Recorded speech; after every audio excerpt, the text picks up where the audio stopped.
put a light on in the observatory so you can see what's happening.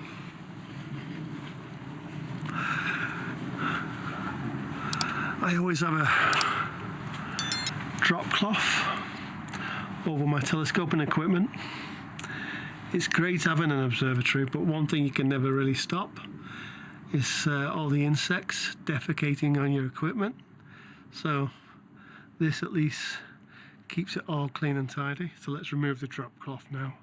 One day we'll have a little monitor working on this, but for now I don't have that.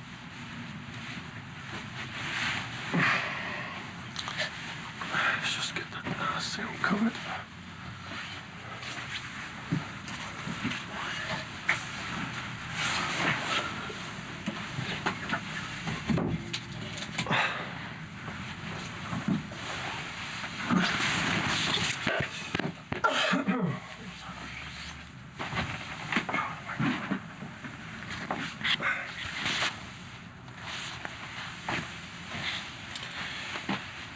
Way.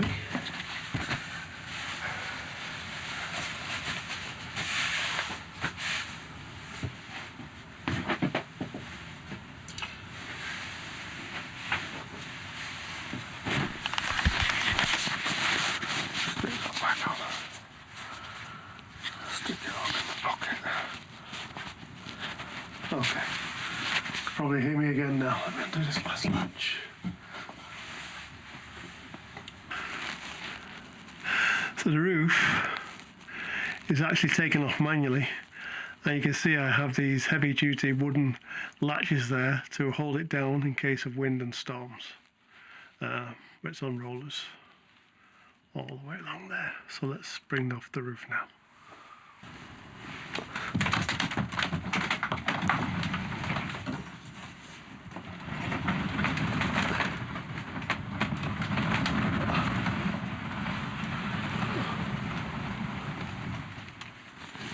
The telescope's a tight fit in the observatory, so I like to do the first bit manually, just to get it away from the wall over there. Let's put it on 9, make it go fast.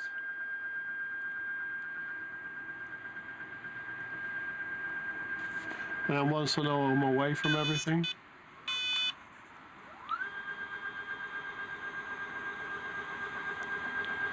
about now, I can just say, okay, go to the home position, 0 position, go. And just quick check of everything that we're all okay.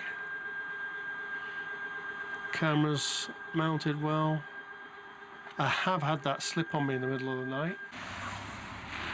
You can see I've placed a TubeTech filter wheel, 7-position filter wheel. It will replace my Starlight filter wheel for 2 reasons. One, it has the 7 positions, so I can fully load it with all the necessary filters, LRGB, HA, O2 and S2. Sorry, HA, O3, S2. So that's completely loaded, and I could add an off-axis guider. So eventually I will be removing that guide scope and reducing the weight of the system. Mount's ready, we're at the home position.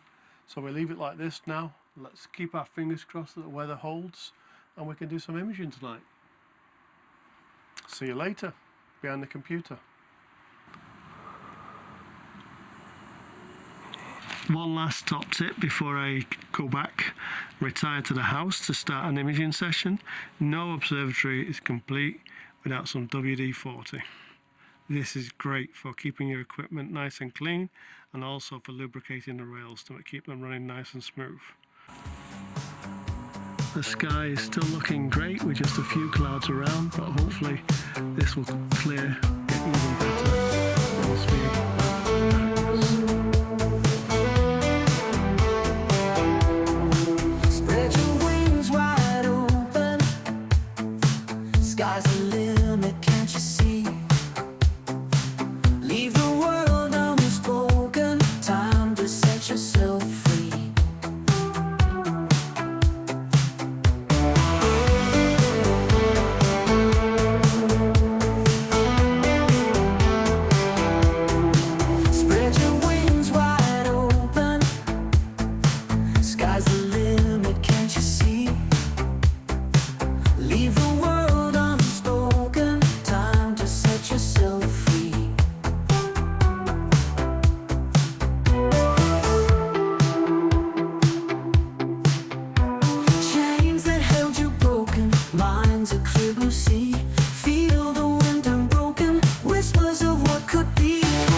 No more dreams forsaken, just a wild symphony.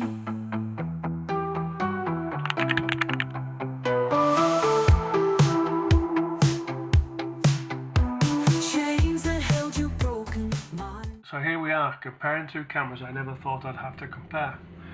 Certainly not a camera that I have available to me anymore.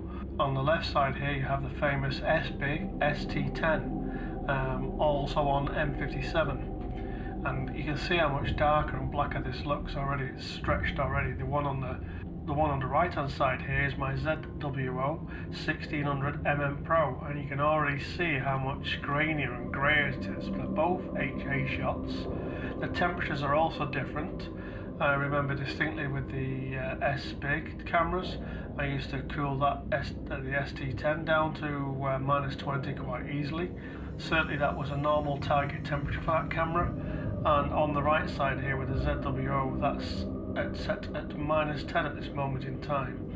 Now you can see that this big quality difference between the two images and how I've been struggling with transparency. What I haven't been struggling with, let's just zoom in here, see this double set of stars, is resolution. So the resolution here is a lot better in the ZWO image. You can see that the 14-inch RC is definitely resolving more detail than the original Mulan. Of course there's a little bit overstretched, just bear with me a moment, but you can even see more detail there inside the ring nebula itself, and even more detail in the outside. Let me just zoom in on this one. You can see here immediately, because of the 7 micron pixels, is going to become, well, there on the edge, it immediately becomes more blocky in appearance. Still a good quality image, still lots of detail, nothing to be complained about, but the transparency is much better. So that leads me to question, when did I take that image? And let's just have a quick look at the FITS header to see when I actually took this image. Make sure it's selected, FITS header, and now here it is. So it's HA. Be grayscale, of course. It's the ST10, as I've already told you. But when was this taken? And I think it's going to be, there we go. So I cannot believe how late that is. So it's 2012, so quite a few years back now. You can see it's my ST10 dual CCD camera. Exposure is 10 minutes, so 600 seconds, and the ZWO there image is, I think, only 3 minutes. And again, I was limiting to 3 minutes to try to control the fact that the transparency was really poor. And you can see how bad it is, how wavy it is through that image. So there's no chance of getting 6 and 10 minute images, no chance of that. But 18th of the 11th now, of course, it's still possible to image M57 into the winter. However, to the back of me are my trees to the west, and that would be getting very close to those trees. So what I'm concluding from this is that I really need to come back to M57, especially for the HA later on in the year, when the weather is colder, the transparency is much better, to be able to get this outer shell in much more detail. Because right now I have it in the final image, you'll see it shortly. However, it's not anywhere near as strong as I want it to be. And even you see the outer shell here, and if I just point this out to you, there's even a few little shock waves around this, that if I stretched it more,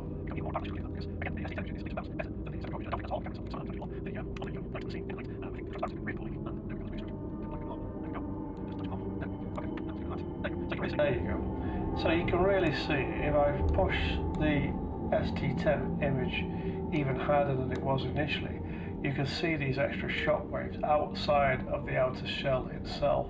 So this is, and even HA is coming through there in the galaxy in the top corner, and that's definitely not in the ZWO image right now. So no matter how much I stretch that image is definitely not able to show that level of detail right now. So it looks like for now the project is not quite finished. I will finish with the final image for you here, but it looks like I'll be coming back to this at a later date to add some hopefully better HA details when the transparency in the sky is much better, and I can get back to getting this kind of level of detail with hopefully the ZWO camera. So I thought that's interesting for you to see, and to see that, you know, it's not always about the gear itself.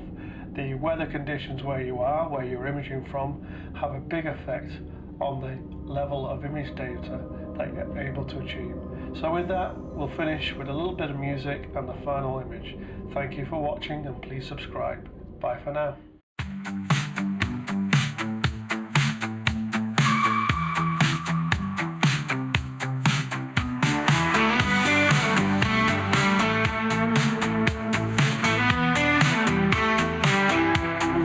Spread your wings wide open. Sky's the limit, can't you see? Leave the world unspoken. Time to set yourself free.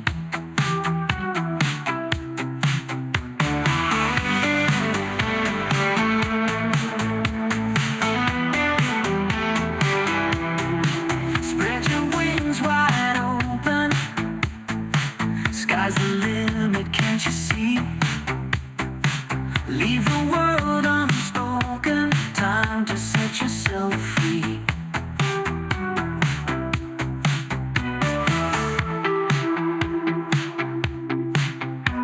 Chains that held you broken, minds a clear blue sea. Feel the